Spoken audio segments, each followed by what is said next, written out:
نحمدہ ونصلی علی رسولہ کریم اما بعد فاعوذ باللہ من الشیطان الرجیم بسم اللہ الرحمن الرحیم السلام علیکم ورحمۃ اللہ وبرکاتہ۔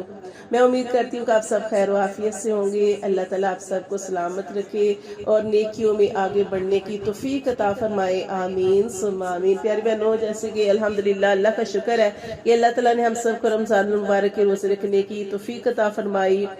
اس کے بعد آپ جانتے ہیں کہ عید والے دن جو ہے وہ روزہ نہیں رکھ سکتے، وہ ہماری خوشی کا دن ہوتا ہے، ہماری عید کا دن ہوتا ہے۔ اس کے بعد جو 2 شوال کو جیسے کہ یہ مہینہ جو ہے وہ شروع ہو چکا ہے، تو اس کے بارے میں انشاءاللہ میں آپ کو بتاؤں گی کہ ابو ایوب انصاری رضی اللہ تعالیٰ عنہ سے روایت ہے کہ رسول اللہ صلی اللہ علیہ وسلم نے ارشاد فرمایا کہ جس نے رمضان المبارک کے روزے رکھے اور اس کے بعد شوال کے 6 نفلی روزے رکھے تو گویا یہ پورے سال کے روزوں کا ثواب ملے گا۔ یہ کیسے پیاری بہنیں؟ اس ایسے کہ پورے سال کے روزوں کا ثواب اس طرح بنتا ہے کہ ایک نیکی کا اجر اور بدلہ کم از کم 10 گنا ہے۔ تو اسی طرح جیسے ہم نے رمضان کے روزے رکھے، 30 روزے رکھے، اس کو 30 کو اگر ہم 10 سے ضرب دیں تو 300 روزوں کا ثواب بنتا ہے، یعنی 10 مہینوں کا۔ اور اسی طرح اس کے بعد انشاءاللہ ہم جو شوال کے 6 روزے رکھیں گے تو 6 روزوں کا ثواب جو ہے، یعنی 6 کو اگر 10 سے ضرب دیں تو 60 بنتا ہے، یعنی 2 مہینوں کا ثواب جو ہے وہ ہمیں ملے گا۔ تو اللہ تعالیٰ ہمیں یہ روزے رکھنے کی توفیق عطا فرمائے۔ اور اس کے بارے میں یہ جو چیز مشہور ہے اور یہ غلط ہے، یہ بھی اس چیز کو بھی آپ سمجھ لیں کہ کچھ لوگ کہتے ہیں کہ 2 شوال کو ہی جو ہے وہ روزہ رکھنا چاہیے۔ اگر آپ 2 شوال کو روزہ رکھ رہے ہیں اور مسلسل روزے رکھ رہے ہیں تو یہ بھی ٹھیک ہے، لیکن اگر آپ پورے شوال کے اندر ان 6 روزوں کو پورا کر لیں، چھوڑ کر رکھیں، تو یہ بھی ٹھیک طریقہ ہے۔ یہ نہیں، اور یہ بھی جو مشہور ہے کہ شوال کے دوسرے دن ہی روزہ رکھنا ہے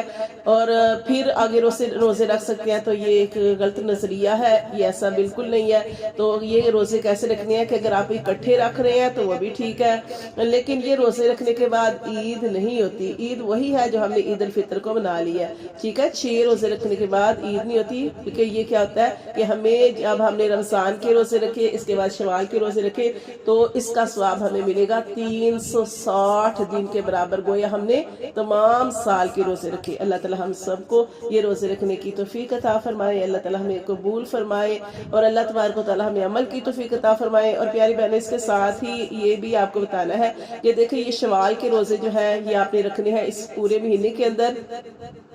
اس کے بعد جو آپ کے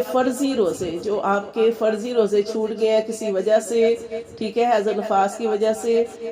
یا پھر آپ بیمار تھے، کچھ روزے چھوڑنے پڑے، یا سفر میں تھے تو روزے چھوڑنے پڑے، تو اپنے ان روزوں کی قضا جو ہے آپ پورے سال کے اندر کر سکتے ہیں، یعنی آئندہ سال کے آنے سے پہلے اپنے روزوں کو پورا کر سکتے ہیں۔ ابھی آپ نے صرف شوال کے روزے رکھنے ہیں، اس میں آپ نے رمضان کے روزوں کی نیت نہیں کرنی، بلکہ رمضان کے روزے جو